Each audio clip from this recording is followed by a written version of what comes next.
Queridos irmãos e irmãs, vamos entrar na liturgia do segundo domingo do Advento. E até quero pedir orações de vocês, porque hoje estou completando 24 anos de vida sacerdotal. São João da Boa Vista, dia 5 de dezembro de 1997. Hoje, dia 5 de dezembro de 2021, completando 24 anos de vida sacerdotal. A liturgia da palavra nos apresenta os seguintes textos para reflexão. Como primeira leitura, do livro do profeta Baruque, capítulo 5, versículo de 1 a 9. O salmo responsorial é o salmo 125. Como segunda leitura da carta de São Paulo aos Filipenses, capítulo 1, versículo de 4 a 6, depois versículos de 8 a 11. O evangelho é o evangelho de São Lucas, capítulo 3, versículo de 1 a 6. Quero fazer a reflexão da liturgia da palavra neste domingo através dos dois primeiros versículos da primeira leitura do livro do profeta Baruque.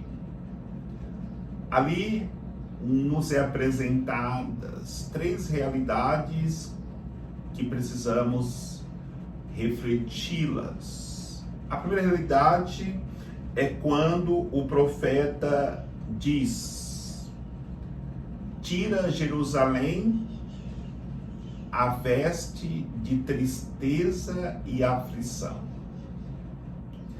A segunda realidade é quando o profeta diz: reveste para sempre com os adornos de glória, da glória de Deus.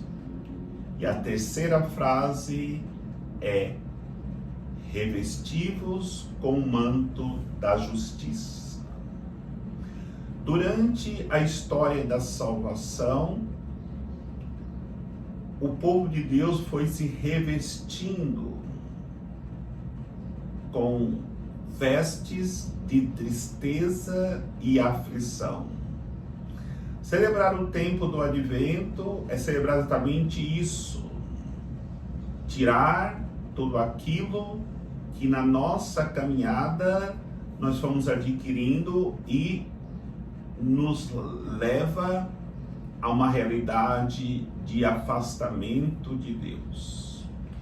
Quais são estas vestes de tristeza e aflição que nós fomos nos revestindo na história da nossa salvação, que foi necessário Deus intervir, enviando o seu Filho para nos oferecer a salvação? A primeira veste de tristeza e aflição foi quando nossos primeiros pais desobedeceram a Deus lá no paraíso. Ali vestimos a veste de tristeza e aflição, porque a humanidade quebrou essa relação íntima que era para ter com Deus durante toda a história da humanidade.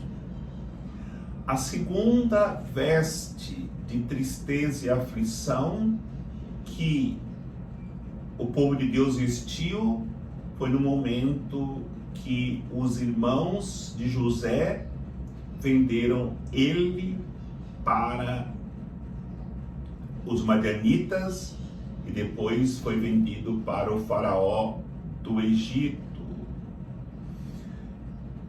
Esta veste é uma veste de ciúmes, como a primeira veste de Adão e Eva era da desobediência a Deus. Essa segunda veste é de ciúmes. Eles tinham ciúmes de José e venderam. Felizmente, hoje, quantas pessoas não estão vendendo seus irmãos? Por várias realidades. como ressentimento, como fofoca, como mágoa. Isso é vender o irmão, tirando ele do nosso coração. A terceira veste que nos revestimos na história da salvação, que nos levou à tristeza e à aflição, foi quando Deus chamou Davi como simples pastor de Israel. E Deus fez dele o grande rei de Israel. No entanto, ele pecou. Qual foi o pecado que puxou todos os pecados de Davi? A preguiça. Porque vai dizer que quando os reis costumavam ir para a guerra, Davi disse que não iria, ficou em casa dormindo, e quando ele levantou do seu sono, olhou a mulher tomando banho, chamou-a e pecou com ela. E aí, neste momento, na história da salvação, mais uma vez, a veste de tristeza e aflição foi colocada sobre o povo. E Davi, para esconder seu pecado, foi cometendo outros pecados, até levar à morte o marido da mulher para esconder o seu pecado. Como diz o Salmo 41, um abismo atrai outro abismo. E as consequências ficaram na história do povo de Deus.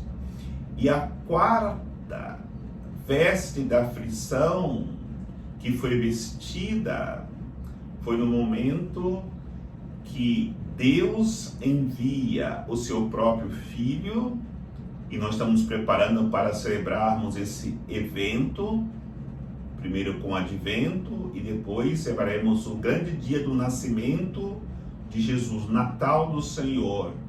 No entanto, essa chegada de Jesus foi muito tumultuada. Por quê?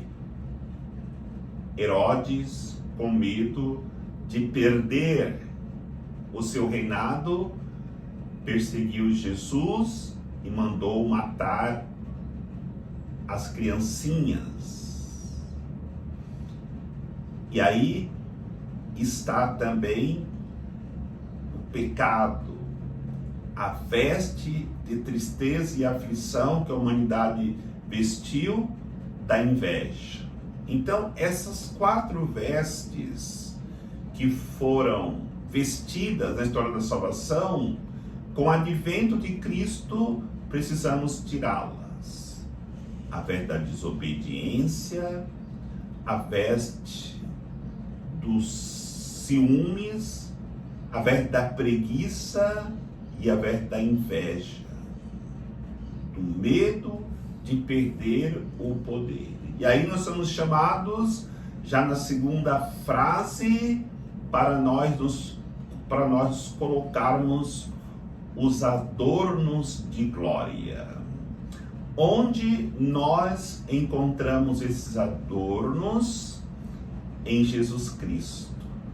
Porque em Jesus Cristo, o obediente ao Pai tirou aquela veste de Adão e Eva.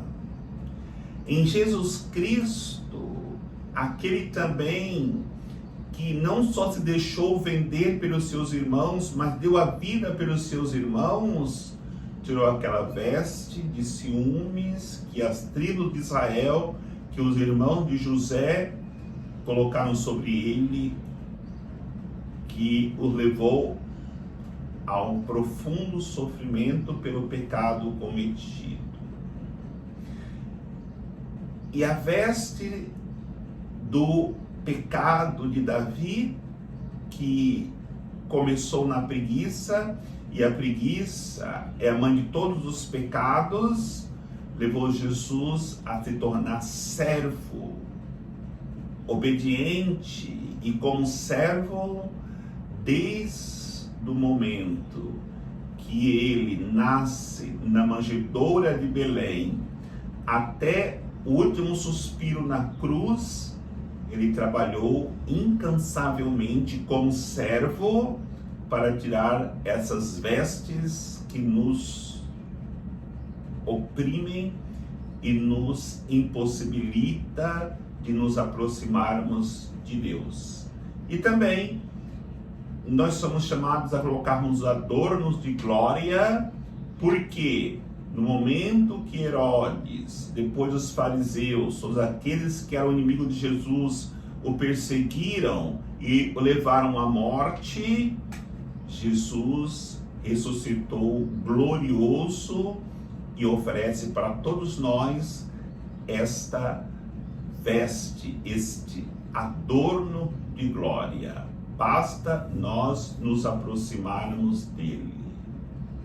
E para isso precisamos revestirmos também com um manto de justiça.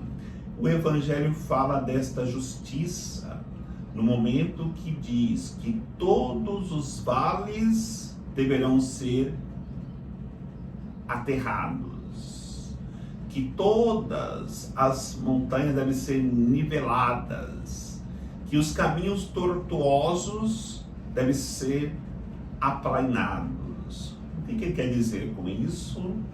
Exatamente esta nossa reflexão.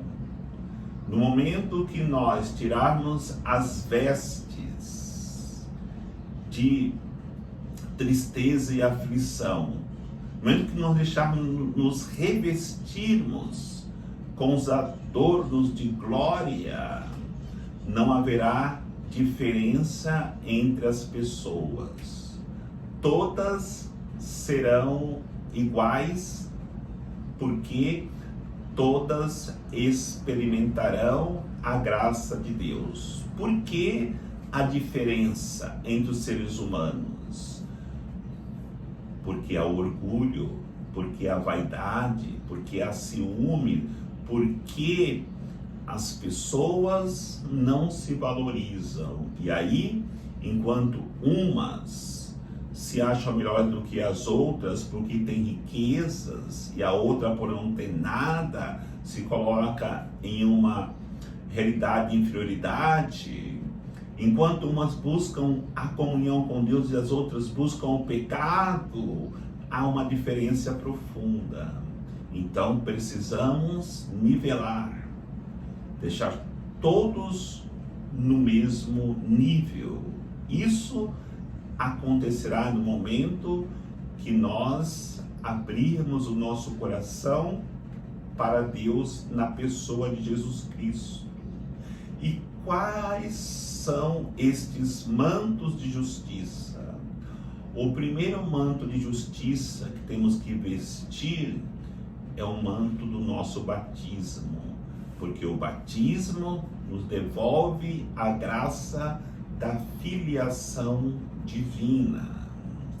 E depois do batismo, a importância de nos revestirmos com o manto da justiça chamado Eucaristia.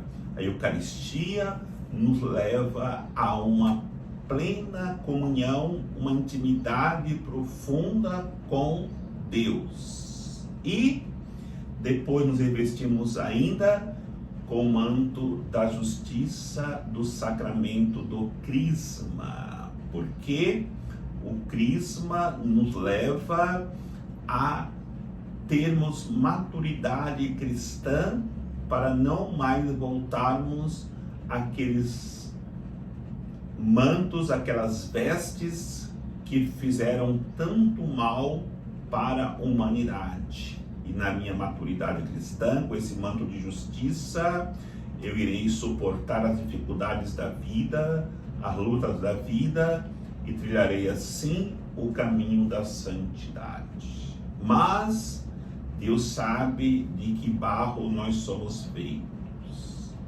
E na sua manifestação para a humanidade, no seu advento, ele deixou ainda uma outra veste muito importante, porque nossa fraqueza nós podemos manchar o nosso manto do batismo, o manto de justiça. Das nossas fraquezas, nós podemos manchar esse corpo que se torna impossibilitado de se aproximar da Eucaristia. Da nossa fraqueza, nós podemos ter medo e não vivermos o sacramento do Crisma, que é força para nós nos tornarmos anunciadores do reino. Então, Jesus deixou para nós a disponibilidade da veste, do manto de justiça, do sacramento da penitência. Do momento que nós mancharmos qualquer um desses mantos, vamos lavá-los e nos revestimos novamente com estes mantos. E aí está o sacramento da penitência, que estamos chamados até nesse tempo do Advento, nos confessarmos para nos prepararmos para o Natal. E por isso precisamos fazer reflexão. Como estou vivendo meu batismo? Como estou vivendo a minha intimidade com a Eucaristia? Como estou vivendo a minha maturidade cristã do Crisma? Para poder assim celebrar a noite de Natal com o coração totalmente revestido com o amor de Deus. Que Deus nos abençoe, em nome do Pai, do Filho e do Espírito Santo. Amém. Se você acompanhou toda esta homilia, inscreva-se no canal. Toque lá no inscreva-se e se torne também aqui um membro desse canal do YouTube. Um bom domingo para todos.